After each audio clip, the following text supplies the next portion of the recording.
2, 3. Bom dia, meus amigos. Mais uma videoaula do professor Alain Calvé.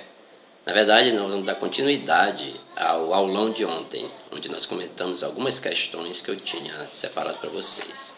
Ok?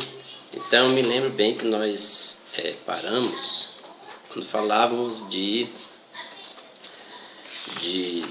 Aedes aegypti, como a pronúncia é totalmente incorreta, né? Sobre a questão dos vetores transmissores, que é o mesmo da febre amarela. A pronúncia correta é Aedes aegypti. Escreve-se Aedes aegypti, mas a pronúncia correta é Aedes aegypti. O piti tem som de psi, né? Quando eu falava dessa questão bem aqui, deixa eu só ler outra vez para vocês. Recentemente, as autoridades responsáveis pela saúde pública de nosso país desenvolveram uma campanha destinada a evitar a proliferação de mosquitos que transmite a dengue. Com esse procedimento, extinguiram-se ao mesmo tempo os transmissores da letra A, doença de Chagas, B, esquistossomose, C, febre amarela, que é a correta, não é verdade? Ainda colocaram D, poliomielite e E, raiva. Se ele falaram que era uma campanha para extinguir os vetores transmissores da dengue, então eles acabaram extinguindo também ao mesmo tempo os vetores transmissores da febre amarela. Por quê? Eu justifiquei.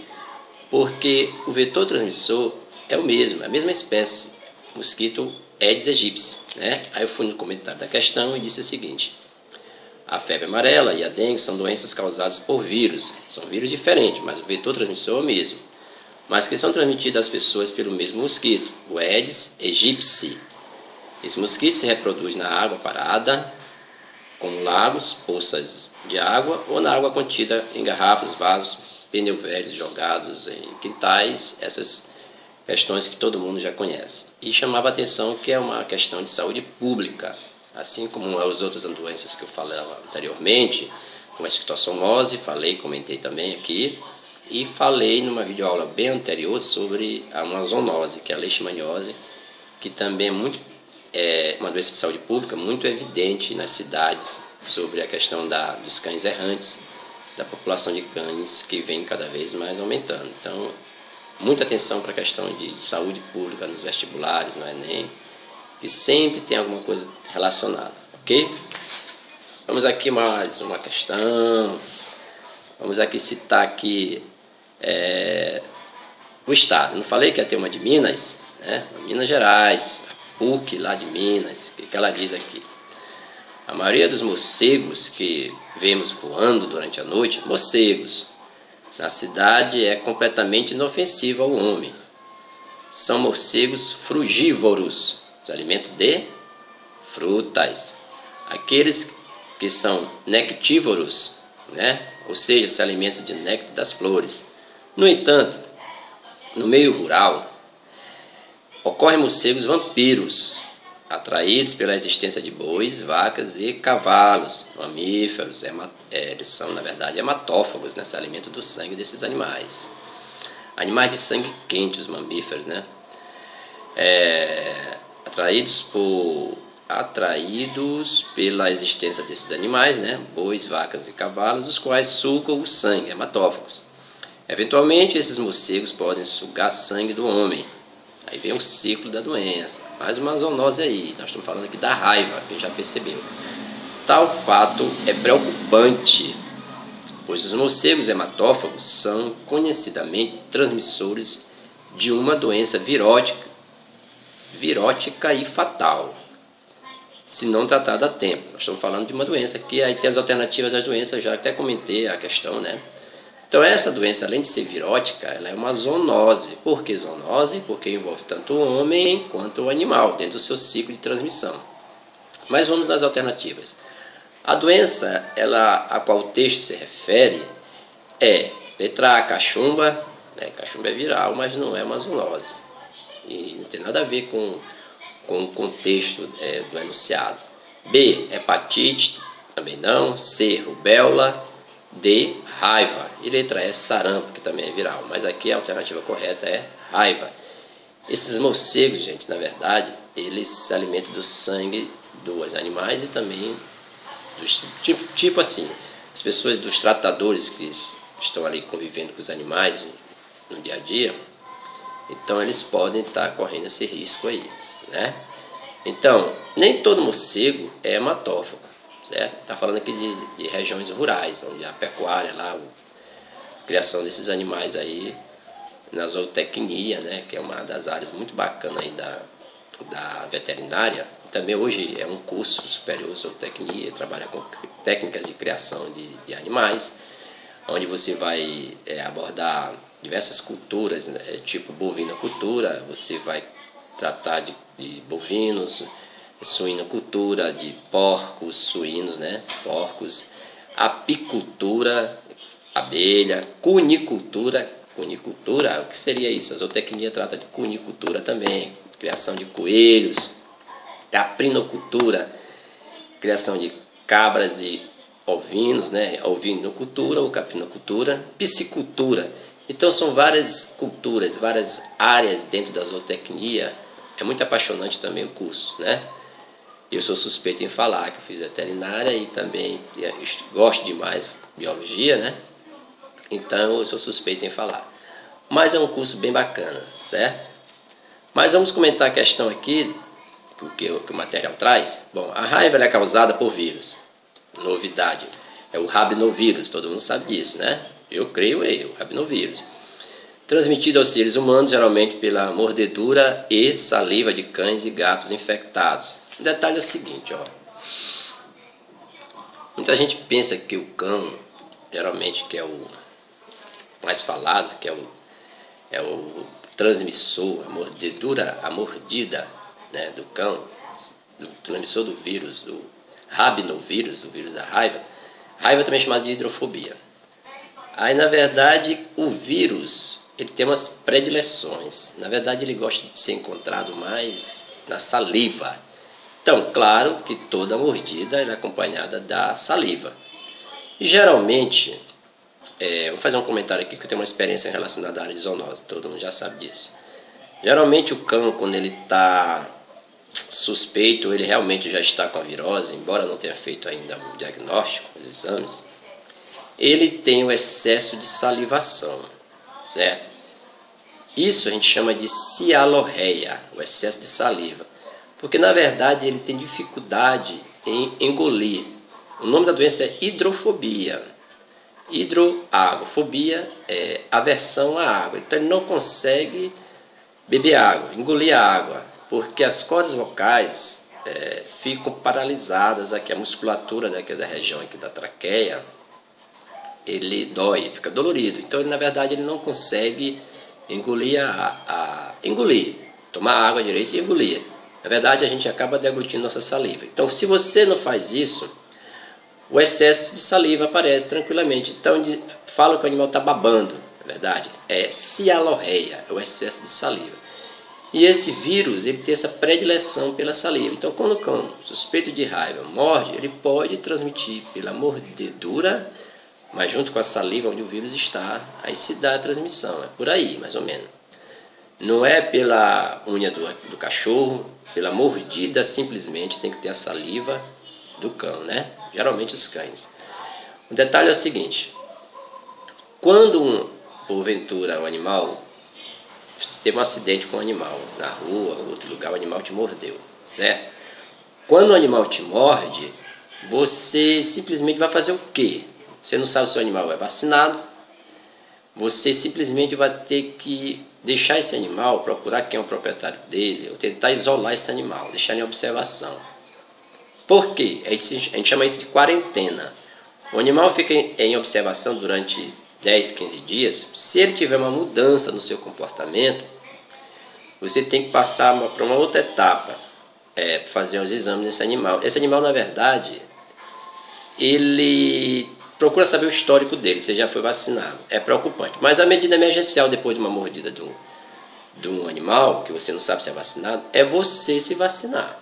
Você vai ao posto de saúde mais próximo e tem uma sequência de vacinas, parece que são 3 doses, subcutânea ou intradérmica, parece que é subcutânea. na verdade você tem que tomar essas doses, porque existe a vacina antirrábica humana. Tem um período de vacinação durante o ano, né? Mas se aconteceu um episódio desse de agressão por um cão, independente se está no período de campanha de vacinação, você tem que ir ao posto de saúde. Se não tiver no posto, você tem que procurar uma farmácia onde tem essa vacina antirrábica humana. E você vai ter... você vai esperar o cão aparecer os primeiros sinais, sintomas que ele está com raiva. Não, você tem que se proteger logo. Na verdade, funciona como um soro, entre aspas, essa vacinação, porque vai demorar que o ciclo se feche. Porque assim, tem um detalhe muito interessante. Quando a mordida desse cão no seu corpo, numa região do seu corpo muito próxima da cabeça, aqui, né, na região do braço ou do ombro, quanto mais se aproximar da cabeça essa mordida, mais perigoso é, porque o vírus também ele tem essa outra preferência pelo tecido nervoso, tanto do cão quanto do ser humano. Tecido nervoso na região da cabeça ali, né, do encéfalo. Então, a mordida foi lá no pé, até esse ciclo se fechar, vai demorar mais, né? Mas quando a mordida ela é mais próxima da cabeça, você tem que tomar logo essas medidas aí de tomar vacinação. Bom, professor, e o cão? O cão, infelizmente, o animal, quando ele está ali manifestando os sintomas durante a observação, nos órgãos de saúde relacionados à raiva, no centro de controle de zoonose, geralmente eles fazem um sacrifício desse animal. Esse animal vai ter que ser sacrificado. Se é um animal errante, tem que ser sacrificado, na verdade, porque não se sabe se ele já foi vacinado alguma vez. E ele começou a apresentar os sintomas, cialorreia, que é a babando em excesso, olhos fixos, né? A gente chama de miíase, os olhos ficam ali, a pupila dos olhos fica bem fixa, e os latidos roucos, né? Agressivo, pelo eriçado, o pelo dele fica eriçado, não consegue tomar água, a aversão também à luminosidade, ele não consegue ficar quieto com a luminosidade, então são fortes indícios de que o animal está com raiva, e a raiva é uma zoonose, então esse animal tem que ser sacrificado e eles retiram lá fragmentos do cérebro para investigar a presença ou não do vírus. Mas enquanto isso você tem que se vacinar logo, né? Muitos fazem o seguinte, animal me agrediu, eu vou lá e mato o animal com uma espingarda. Está errado, o animal tem que ficar em observação, porque ele é observação, você vai observar se o comportamento dele alterou desse período de quarentena, que a gente chama quarentena por chamar, 10 dias, 15 dias. Se ele não tiver nenhuma alteração do seu comportamento, tu já te preveniu ali, tu já tomou a vacina, mais despreocupado você vai ficar, né? Então o detalhe para isso daí. Aí, mais raramente os transmissores da doença pode ser morcegos, coatis, animais silvestres também podem albergar o vírus, mais raramente, raposas e outros animais silvestres. A prevenção contra a raiva consiste basicamente na vacinação de cães e gatos. Pessoas que tenham sido mordidas por animais suspeitos devem procurar imediatamente o atendimento médico e receber a vacina. Tem a vacina e tem soro antirrábicos, né? Que evitam a instalação da doença, ok? Até ele achar o sistema nervoso, esse vírus, tu já está ali agindo sobre ele com a tua medicação, né? Com a tua vacina e com o teu soro, ok? Contextualizado bonitinho, saúde pública, zoonose, tranquilo. Vamos para outra questão. Uma outra questão que eu separei para vocês nesse aulão de biologia número 2, vamos colocar assim, né? Continuação. Fomos bem ontem, né? Na estreia da seleção brasileira, fomos bem, mas com muito sacrifício, como tudo na vida desse jeito, né? Mas vamos que vamos. Lembrando que temos que conciliar a Copa com os estudos. Foco sempre, focar nos estudos, não perder o ritmo. Não perder o ritmo, que isso é muito ruim para quem está pretendendo passar nos concursos aí, nem vestibulares. Aqui em São Paulo, o organismo A é um parasita intracelular. Bem aí já dá uma dica. Constituído por uma cápsula proteica, então é a morfologia desse organismo. Tem uma cápsula que envolve a molécula de ácido nucleico. Está suspeito, quem será esse organismo? Tem cápsula, é parasita intracelular. Tem um ácido nucleico, que pode ser DNA ou RNA. Já estou comentando a questão. O organismo B já tem uma membrana lipoproteica. O B tem uma membrana lipoproteica, revestida por parede rica em polissacarídeos, que envolve um citoplasma, onde se encontra seu material genético, né, constituído por uma molécula circular de DNA. Esses organismos, de quem estou falando, gente, são respectivamente, vamos lá na resposta, vírus, né, e uma bactéria. As alternativas tem letra A, uma bactéria e um vírus, B, um vírus e um fungo, C, uma bactéria e um fungo, D, um vírus e uma bactéria, letra D, um vírus, letra D, um vírus e uma bactéria, letra E, um vírus e um protozoário. Bom, no enunciado já vai caracterizando os vírus, né? Então é vírus e bactéria. Ele está dizendo que é intracelular, está dizendo que é constituído por uma cápsula proteica, tá? Morfologicamente o vírus tem, né, a estrutura viral, e tem uma molécula de ácido nucleico. Você sabe que o vírus pode ter tanto o DNA ou o RNA, certo? E o B ele fala que tem uma parede rica em polissacarídeo. Ontem mesmo, numa aula anterior, na verdade, que eu gravei desse aulão aqui, eu falava da célula procariótica, das bactérias, a constituição dela. E ainda tem os envoltórios, que é a membrana plasmática e tem a parede celular, certo? Então, assim, o que vai mudar na parede celular das bactérias e dos fungos é, na verdade, a constituição dessa parede. Peptidoglicano, celulose, entre outros, certo? Então, a resposta correta, a letra D, um vírus e uma bactéria. Está se falando aqui também na bactéria, de molécula circular de DNA.